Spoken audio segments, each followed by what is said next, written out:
जय श्री कृष्णा। राधे राधे जी। आज की कथा में आप सभी भक्तों का हार्दिक स्वागत है। भगवान श्री कृष्ण और श्रीमती राधा रानी की कृपा सदैव आप और आपके समस्त परिवार पर बनी रहे। दोस्तों, आज है 27 अक्टूबर 2025 और आज दिन है सोमवार।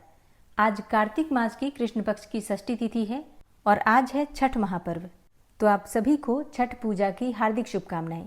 और आज आप सुनने वाले हैं कार्तिक मास महात्म्य का 21वां अध्याय। लेकिन उससे पहले आप सुनेंगे कार्तिक स्नान की कहानी। और कार्तिक मास की षष्ठी तिथि पर आज आप सुनने वाले हैं छठी मैया की कथा। छठ पर्व षष्ठी का अपभ्रंश है। कार्तिक मास की अमावस्या को दीपावली मनाने के 6 दिन के बाद, मतलब कार्तिक मास की शुक्ल पक्ष की षष्ठी तिथि को मनाए जाने के कारण इस दिन को छठ पर्व कहा गया है। अब इसे महापर्व क्यों कहा गया है? देखिए, 4 दिनों का ये त्योहार होता है। इसमें साफ सफाई का खास ध्यान रखा जाता है।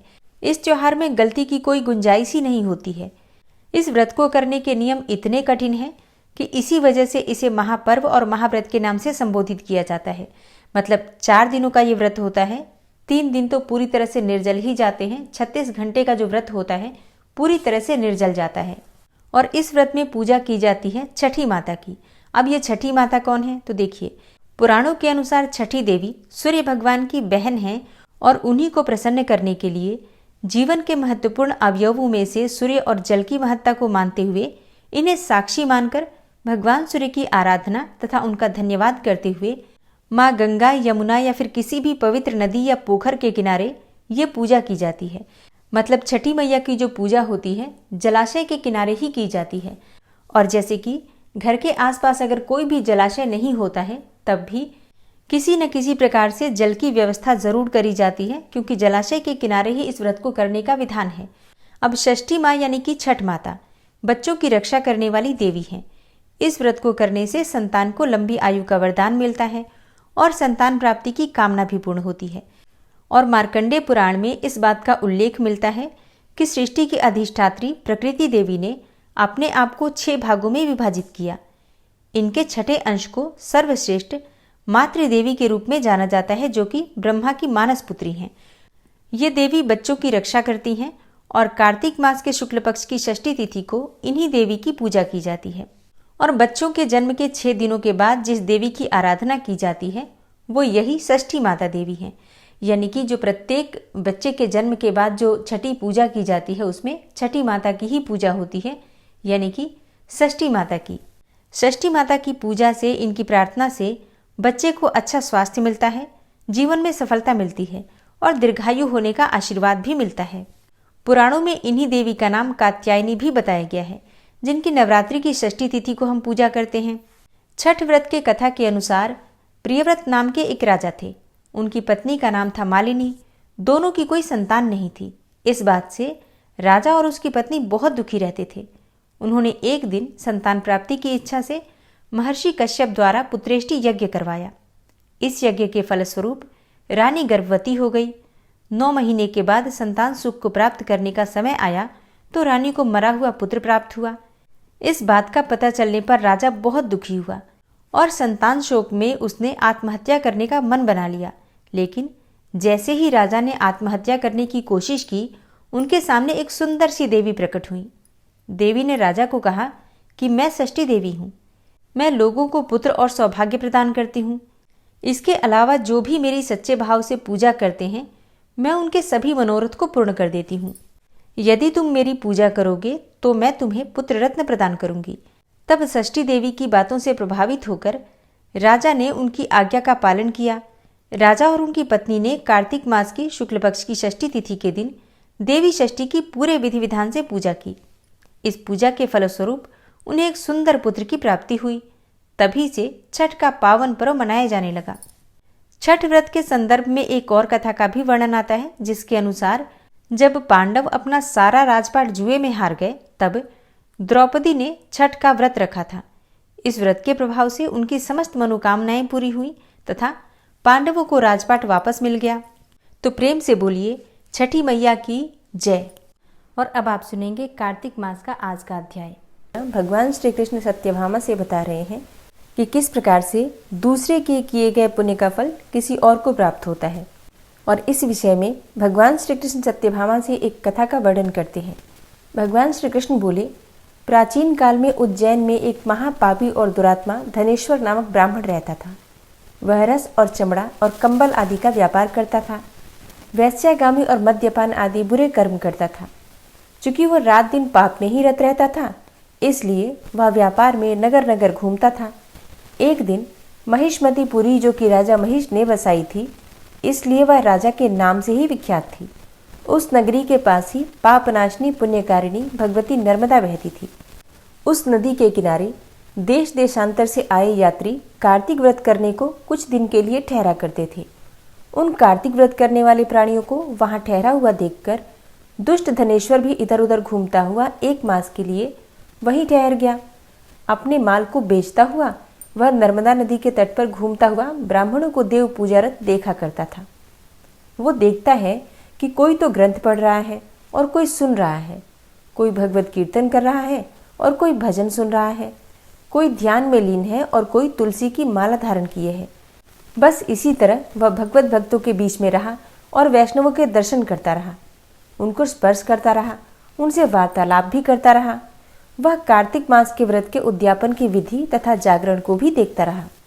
उसने पूर्णिमा के व्रत को भी देखा कि व्रती ब्राह्मणों तथा गौओं को भोजन करा रहे हैं, उनको दक्षिणा आदि भी दे रहे हैं। उसने नित्य प्रति भगवान शंकर की प्रसन्नता के लिए दीपमाला होते हुए भी देखी। त्रिपुर नामक राक्षस के तीनों पुर को शंकर जी ने इस तिथि को जलाया था, इसलिए भगवान शिव के भक्त इस दिन दीपोत्सव मनाते हैं।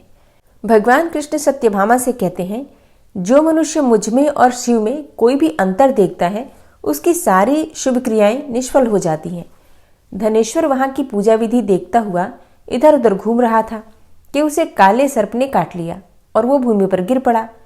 उसकी ये दशा देखकर वहां के दयालु भक्तों ने उसे चारों ओर से घेर लिया और उसके मुंह पर तुलसी दल मिश्रित जल के छींटे देने लगे।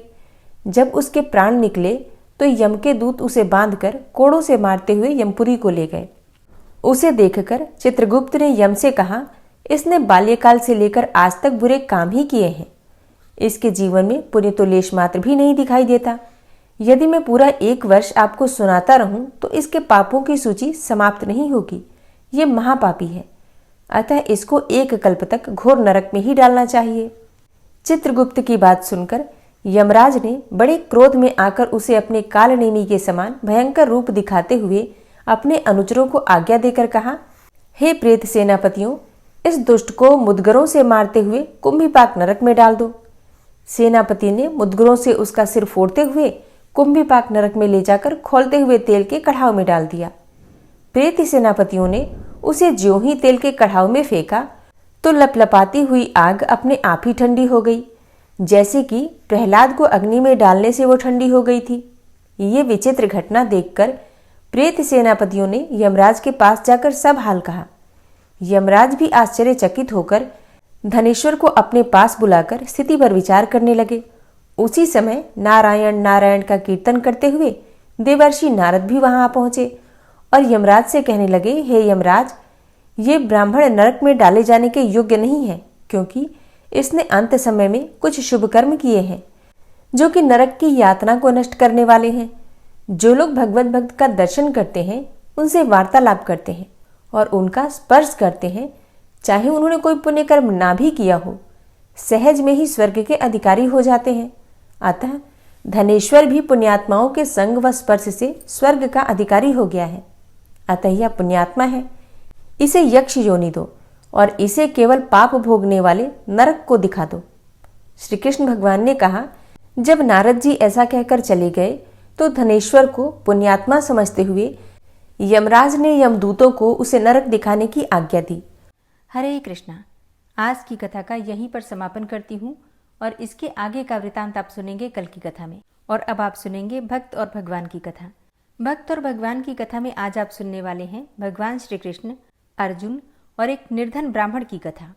एक समय की बात है, भगवान श्री कृष्ण और अर्जुन भ्रमण करने निकले तो रास्ते में उन्होंने एक निर्धन ब्राह्मण को भिक्षा मांगते हुए देखा और उसे देखकर अर्जुन को उसके ऊपर दया आ गई और अर्जुन ने उस ब्राह्मण को स्वर्ण मुद्राओं से भरी हुई एक पोटली दान में दे दिया। ब्राह्मण पोटली पाकर बहुत प्रसन्न हुआ और अपने सुखद भविष्य की कल्पना करते हुए सपने देखते हुए अपने घर की ओर लौट चला। लेकिन उसका दुर्भाग्य तो उसके साथ ही चल रहा था। राह में एक लुटेरे ने उससे वह पोटली छीन ली। ब्राह्मण बहुत परेशान हुआ, बहुत अधिक दुखी हुआ, क्योंकि बहुत गरीब ब्राह्मण था और बहुत सारे कष्ट, बहुत सारे दुख उसने देखे थे। भिक्षा मांग रहा था वो, और पोटली उसे बहुत ही भाग्य से मिली थी। उस पोटली को लेकर उसने बहुत सारे सपने देखे थे अपने भविष्य के लिए, लेकिन जैसे ही पोटली छीनी, उसके भविष्य के वो सारे सपने चूर हो गए। तो ब्राह्मण दुखी होकर फिर से भिक्षा मांगने लग गया। लेकिन अगले दिन जब वह फिर से भिक्षा मांग रहा था तो अर्जुन की दृष्टि उस ब्राह्मण पर फिर से पड़ी, और अर्जुन ने उससे भीख मांगने का कारण पूछा कि कल तो इतनी सारी पोटली में मैंने स्वर्ण मुद्राएं तुम्हें दी थी, फिर भी तुम आज भिक्षा क्यों मांग रहे हो? अर्जुन के पूछने पर ब्राह्मण ने अपनी सारी व्यथा अर्जुन को फिर से सुना दी। पिछले दिन जो घटना हुई थी उस सारे वृतांत को ज्यों का त्यों अर्जुन को सुना दिया। ब्राह्मण की व्यथा सुनकर अर्जुन को फिर से उस पर दया आ गई। अब अर्जुन ने विचार किया फिर से, और इस बार उन्होंने ब्राह्मण को एक मूल्यवान माणिक दान में दे दिया। ब्राह्मण बहुत प्रसन्न हुआ और खुशी खुशी घर गया। घर जाकर उसने माणिक को एक घड़े में रख दिया।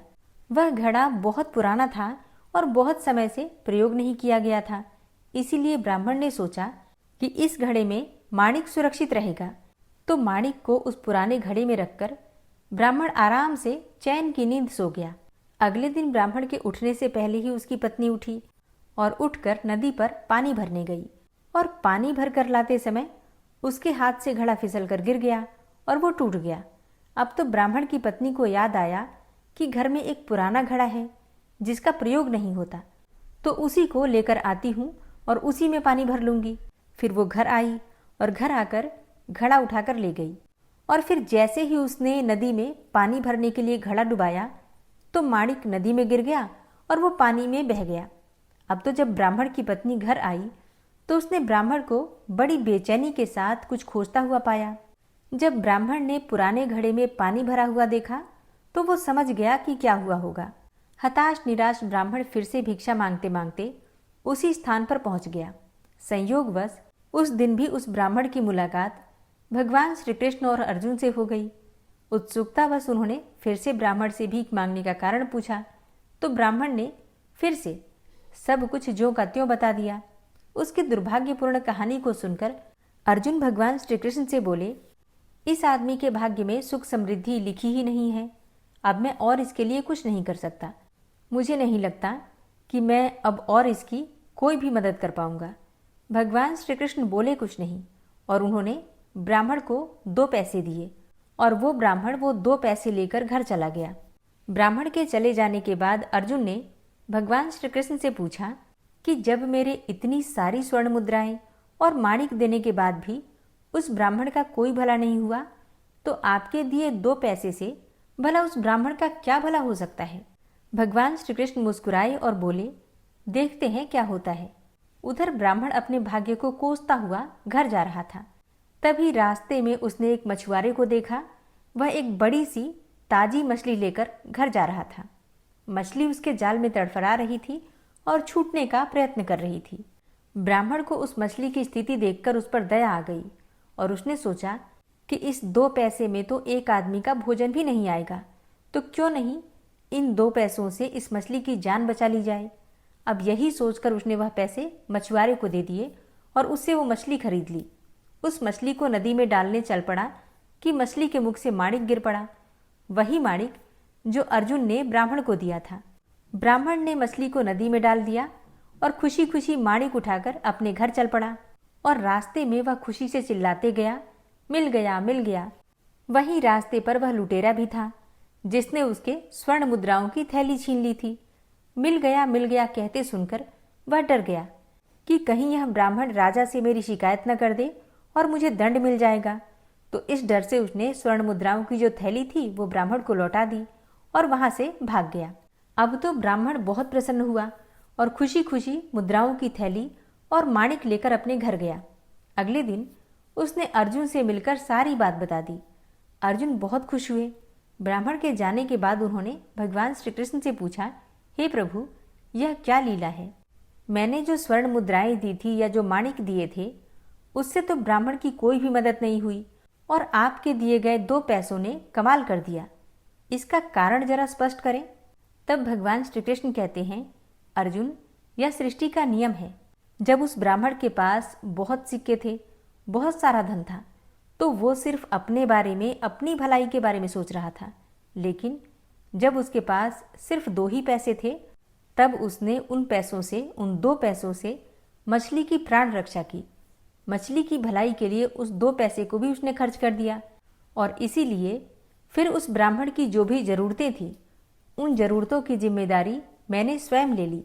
हे अर्जुन, जब तुम किसी दूसरे की भलाई करते हो, दूसरे के दुख पर द्रवित होकर उनकी सहायता करते हो, तो तुम भगवान का कार्य पूरा करते हो और फिर तुम्हारी ज़रूरतों का ध्यान रखना ईश्वर की जिम्मेदारी हो जाती है। तो प्रेम से बोलिए, भगवान श्री कृष्ण की जय। इस कहानी के माध्यम से भगवान श्री कृष्ण बताते हैं कि अगर हम जीव मात्र पर दया करें और हम चाहें जिस भी परिस्थिति में हो, लेकिन फिर भी अगर कोई भी दुखी है, कोई भी परेशान है, हम उसकी मदद करते हैं, तो भगवान श्री कृष्ण स्वयं हमारी मदद करते हैं। कहानी कैसी लगी कमेंट बॉक्स में ज़रूर बताइए। और अब आप सुनेंगे श्री विष्णु सहस्त्रनाम स्तोत्र, तुलसी चालीसा और तुलसी महारानी की आरती।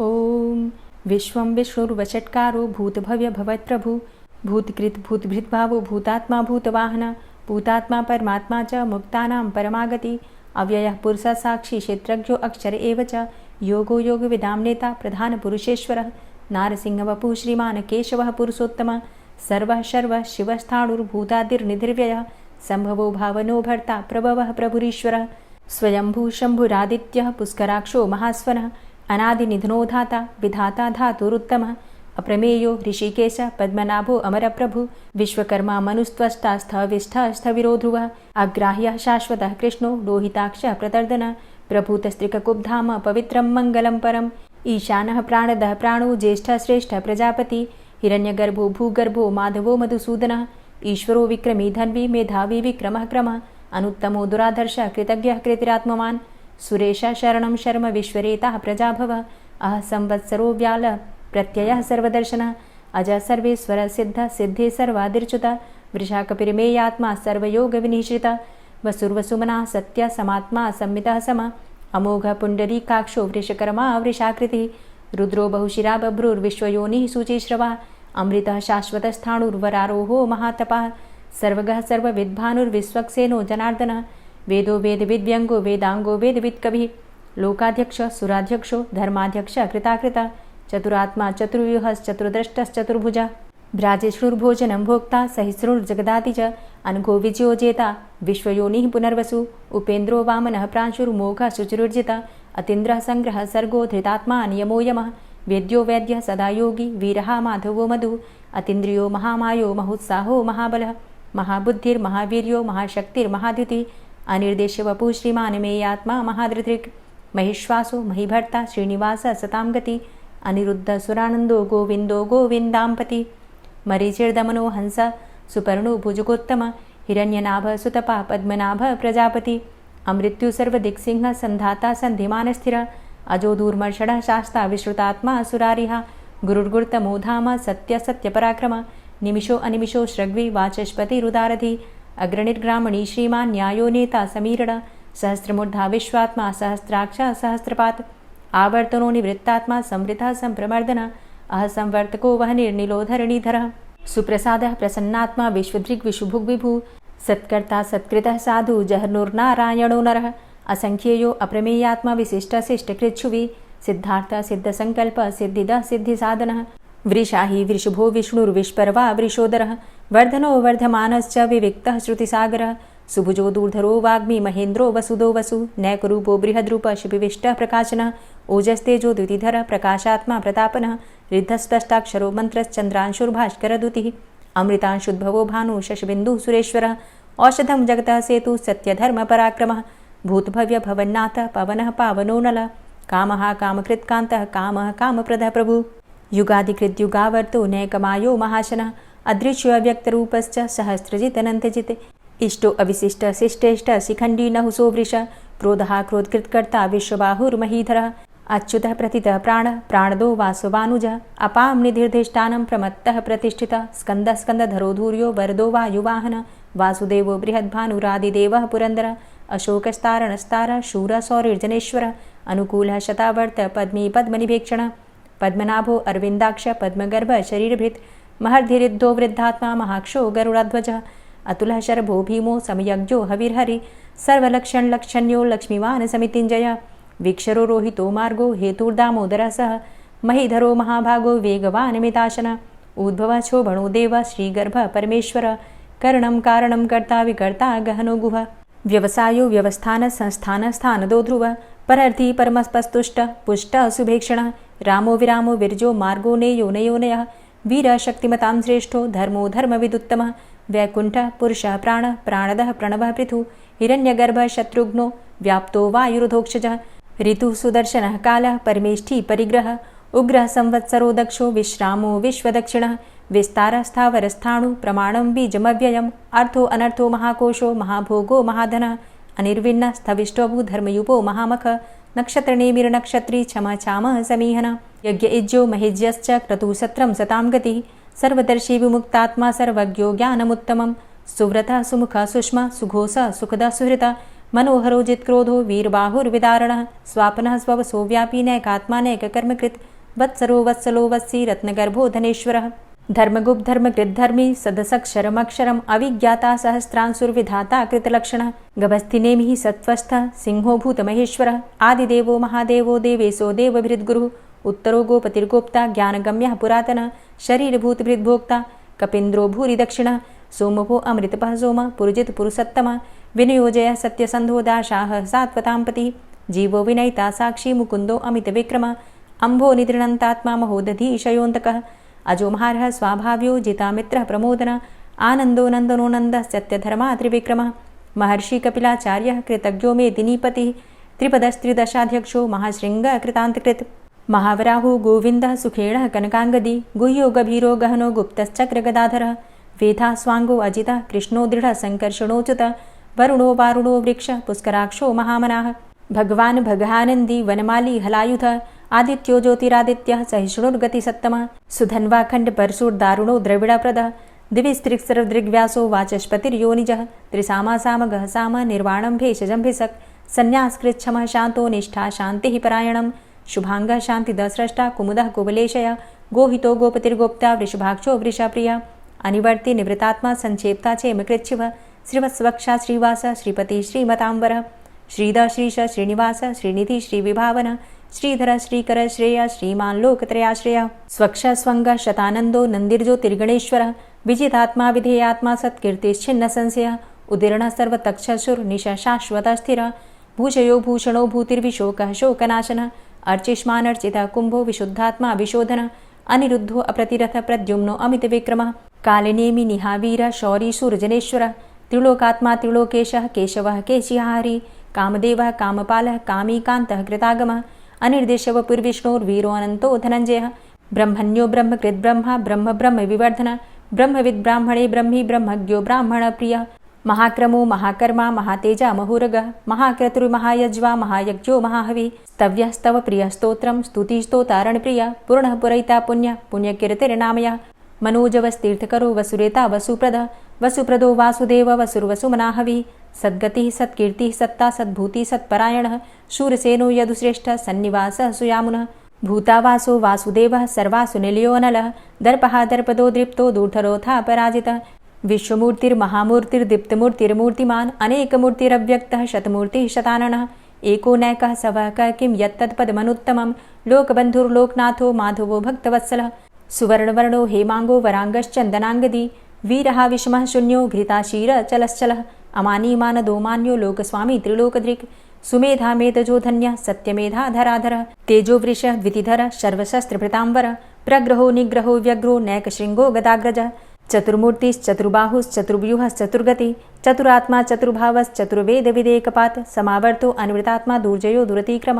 दुर्लभो दुर्गमो दुर्गो दुरावासो दुरारिहा शुभांगो लोकसारंग शुतन्तुस्तन्तुवर्धन इंद्रकर्मा महाकर्मा कृतकर्मा कृतागम उद्भवः सुन्दरः सुन्दो रत्ननाभः सुलोचनः अर्को वाजसनः शृङ्गी जयन्तः सर्वविजयी सुवर्णबिन्दुरक्षोभ्य सर्वभागीश्वरेश्वरः महाह्रदो महागर्तो महाभूतो महानिधि कुमुदः कुन्दरः कुन्दः पर्जन्यः पावनो नीलः अमृताशो अमृतवपुः सर्वज्ञः सर्वतोमुखः सुलभः सुव्रतः सिद्धः शत्रुजित् शत्रुतापनः न्यग्रोधो दुम्बरो अस्वस्थश्चाणुरान्ध्रनिषूदनः सहस्रार्चिः सप्तजिह्वः सप्तैधा सप्तवाहनः अमूर्तिरणघो अचिन्त्यो भयकृद् भयनाशनः अणुर्बृहत् कृशस्थूलो गुणभृन्निर्गुणो महान् अधृतः स्वधृतः स्वास्य प्राग्वंशो वंशवर्धनः भारभृति कथितो योगी योगी स सर्वकामद आश्रमश्रमण क्षाम सुपर्णो वायुवाहन धनुर्धरोर्धनुर्वेदो दण्डोदमयितादम अपराजितः सर्वसहो नियन्ता नियमो यमः सत्त्ववान् सात्विकः सत्य सत्यधर्मपरायण अभिप्रायः प्रियार्होर्ह प्रियकृत् प्रीतिवर्धनः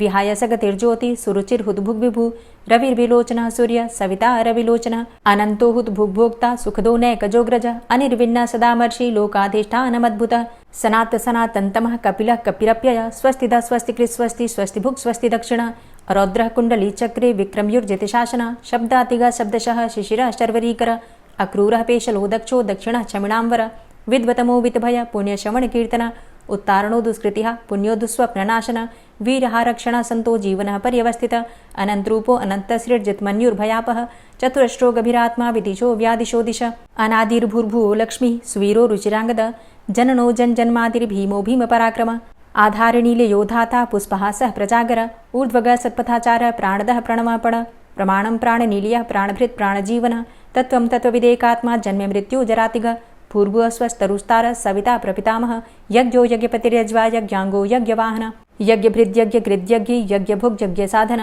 यज्ञान्तिकृद्यज्ञ गुह्यमन्यमन्नादेव च आत्मयोनिः स्वयं जातो वैखानः सामगायन देवकी नन्दन स्रष्टा क्षितिसः पापनाशन शङ्खभृन्नन्दकी चक्री शारङ्गधन्वा गदाधर रथाङ्गपाणिरक्षोभ्य सर्वप्रहरणायुध ओम नमः इति।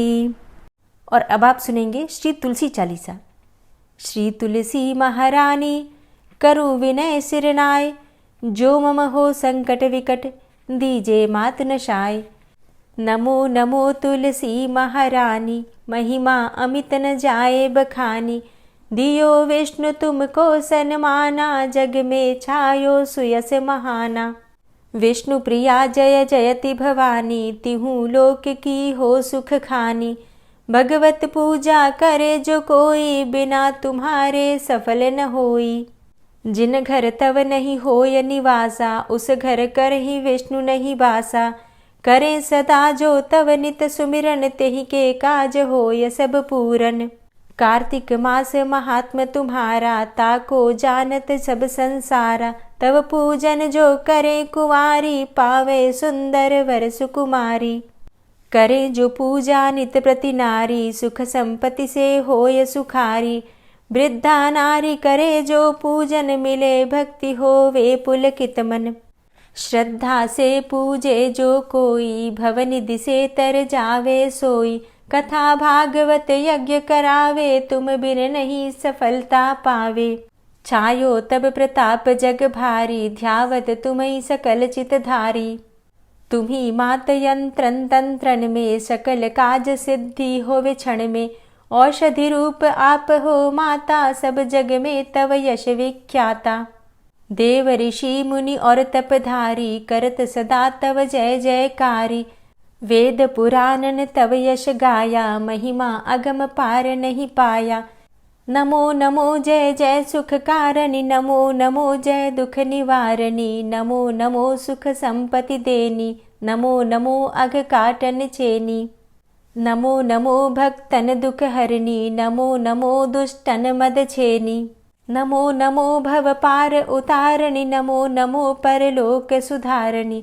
नमो नमो निज भक्त उबारणी नमो नमो जन काज सवारणी। नमो नमो जय कुमति नशावनी नमो नमो सब सुख उपजावनी। जयति जयति जय तुलसी माई ध्याऊं तुमको शीश नवाई। निज जन जानी मोहि अपनाओ बिगड़े कारज आप बनाओ। करूं विनय मैं मात तुम्हारी पूर्ण आशा करहु हमारी। शरण चरण कर जोरी मनाऊं निश दिन तेरे ही गुण गाऊं। करहु मात अब मोह पर दाया निर्मल होए सकल मम काया। मांगू मातु यही बर दीजे सकल मनोरथ पूर्ण कीजे। जानू नहीं कछु नेम आचारा क्षमहु मातु अपराध हमारा। 12 मास करे जो पूजा, तासम जग में और नहीं दूजा।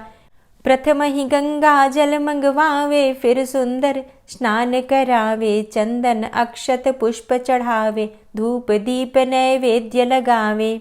करें आचमन गंगा जल से, ध्यान करे हृदय निर्मल से। पाठ करे फिर 40 की, स्तुति करे मात तुलसा की।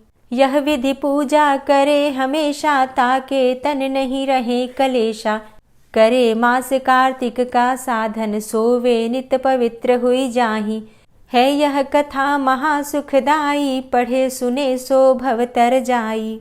यह श्री तुलसी 40 पाठ करे जो कोय, गोविंद सो फल पावही, जो मन इच्छा होय। तुलसी 40 संपूर्ण। और अब आप सुनेंगे तुलसी महारानी की आरती। तुलसी महारानी नमो नमो, हरि की पटरानी नमो नमो। तुलसी महारानी नमो नमो, हरि की पटरानी नमो नमो। धन्य तुलसी पूर्ण तप कीनो, धन्य तुलसी पूर्ण तप कीनो। शालिग्राम की बनी पटरानी नमो नमो। तुलसी महारानी नमो नमो, हरि की पटरानी नमो नमो। जाके पत्र मंजरी कोमल, जाके पत्र मंजरी कोमल। श्रीपति कमल चरण लपटानी नमो नमो, हरि की पटरानी नमो नमो। तुलसी महारानी नमो नमो। धूप दीप नैवेद्य आरती, धूप दीप नैवेद्य आरती। पुष्पन की वर्षा बरसानी नमो नमो, हरि की पटरानी नमो नमो। तुलसा महारानी नमो नमो। 56 भोग 36 व्यंजन, 56 भोग 36 व्यंजन। बिन तुलसा हरि एक न मानी नमो नमो। तुलसी महारानी नमो नमो, हरि की पटरानी नमो नमो। सभी सखी मैया तेरो यश गावे, सभी सखी मैया तेरो यश गावे। भक्ति दान दीजे महारानी नमो नमो। तुलसा महारानी नमो नमो, हरि की पटरानी नमो नमो। नमो नमो तुलसा महारानी, नमो नमो तुलसी महारानी। तुलसी महारानी नमो नमो, हरि की पटरानी नमो नमो। तुलसी महारानी नमो नमो, हरि की पटरानी नमो नमो। प्रेम से बोलिए तुलसी मैया की जय।